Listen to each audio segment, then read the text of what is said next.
Hey guys, welcome back to the channel. So here Thursday, Friday, in the weekend, it's supposed to be in the negatives, a bunch of snow and whatnot. And I ran this tractor with water in it all summer long. And I pulled the radiator because this tractor started getting hot on me while I was tedding hay this summer. So I pulled the radiator, got it going through. I have it back now. So I need to throw it in there because on these tractors, they have plastic plugs, drain plugs, to drain the block. So I can't get the water out of there unless I drill that plug out. So what I'm gonna do is I'm gonna throw the radiator in it, throw coolant in it, run the tractor for a while, get that coolant flowing through there instead of drilling that plug out. Because coolant don't freeze, but water freezes. If it gets cold enough, it'll crack the block. So it's only been like 30s here recently. We did get into teens, but it warmed back up. So then I don't think it cracked it. I mean, it couldn't have cracked it. So what I'm gonna do here is get this radiator put in, so when it's in the negatives this weekend, the block won't crack because they'll have coolant ran through it instead of water. And then I can leave it out, or leave it out, not in the elements, but out in the cold. And it'll be fine here come spring. So I guess I'll set you guys on the tripod, get this radiator slapped in there, all bolted back in, throw coolant in it, and try to get her fired up, because it ain't raining in probably a couple months now. But that will give me one tractor here ready to use in the spring if I get this radiator installed and whatnot. Because my 826, it's usable, but it needs fuel filters changed and a few other things. And then I have my D17 diesel's usable too, D15, few other tractors, but I ain't showed you guys all of them on the channel yet. So I guess I'm gonna set you guys on a tripod now and get started on this thing and see where I end up.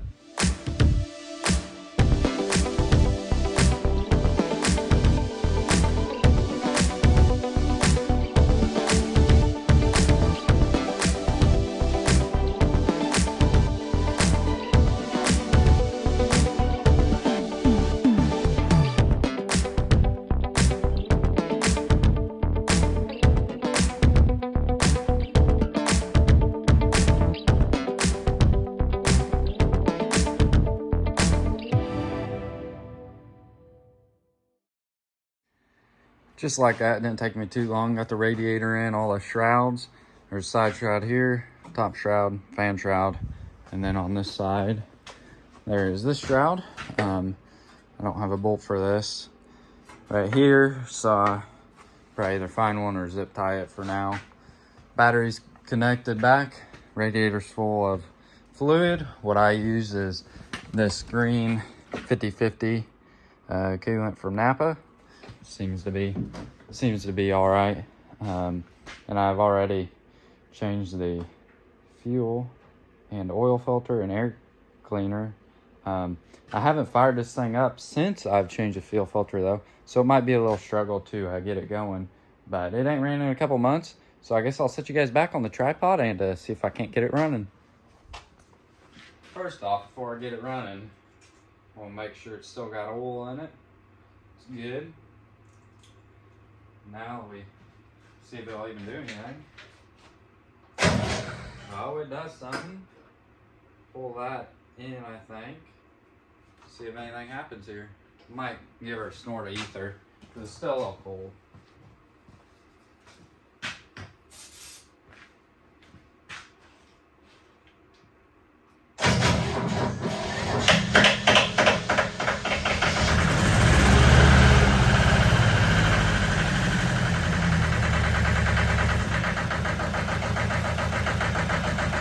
Fired up a lot easier than I expected.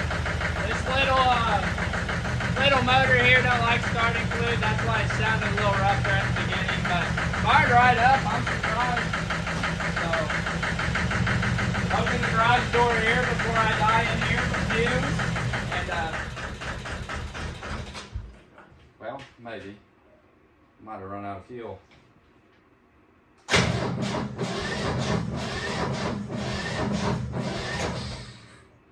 Battery could be dead too.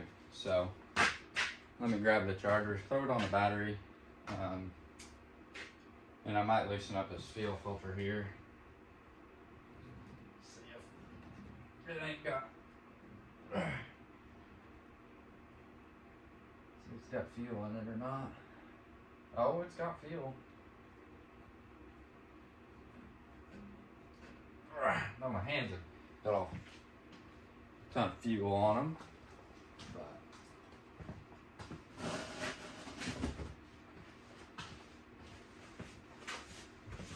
Wipe my nasty hand dirt off of there.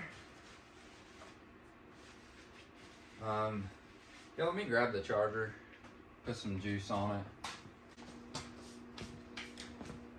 I had to go outside and find me a cord because the outlet was too far away. Found the cord, got the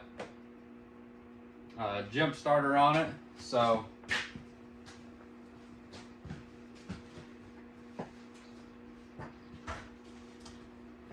grab some more starting fluid and see if it won't go again. I think it's got fuel in it anyways. It's got fuel in it, so it's just cold, ain't ran in a while, probably why it died. I know it don't like starting fluid though, so let's see what happens.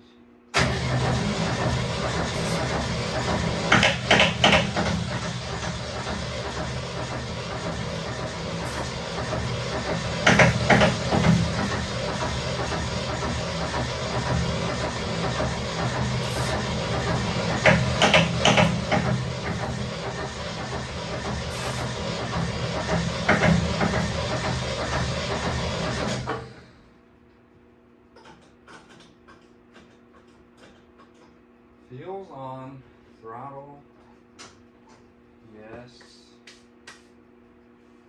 That fuel is on too, I think.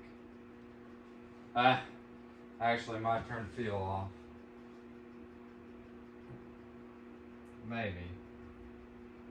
No, that would be off. So yeah, the fuel's on. Yeah, fuel's on.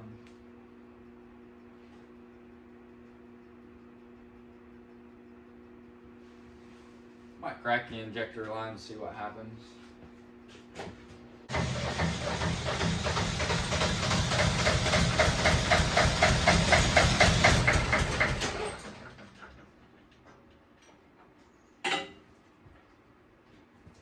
No air. Just cold now.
230 going, as you guys saw. Fired right up there for a minute, and then for some reason lost prime of fuel and died. But I kept loosening the banjo bolt and kept getting the air out of it, and then it finally fired up again. This tractor definitely does not like the cold. It's kind of why I was struggling to fire up, and the glow plugs don't work, so that don't help out either. But I can tell that I drove it around, didn't have any power, or I had lack of power, and it just wasn't running very smooth. And for some reason, this line is leaking like crazy. It got everything wet. And then I can tell that the head gasket is bubbling right in there. So it's definitely gonna need a head gasket job and figure out, that's as tight as it'll go. So I'm gonna have to definitely figure out why that is leaking. But sadly, this tractor is gonna sit outside this winter. So y'all can hate on me all you want, but yeah, look at it. It's sat outside its whole life. Another winter ain't gonna hurt it. So I hit it back here, and I'll let it sit outside here this winter, and when it finally warms up, get back on it, because I'm really busy right now, so I ain't got time to mess with it, and it's the least of my worries. So the lack of power is possibly a fuel issue. If the motor is not running 100%, that could be why. But I got it warm, so coolant should be in the block now instead of water, and go from there. But put a can on the exhaust, so no water is gonna get in the oil. But yeah, I guess that's where I'm gonna end off today's video. Hope you guys enjoyed. If you did, make sure to hit that like button for me, and also hit that subscribe button as well, so you're posted when I upload my next video. Thanks for watching.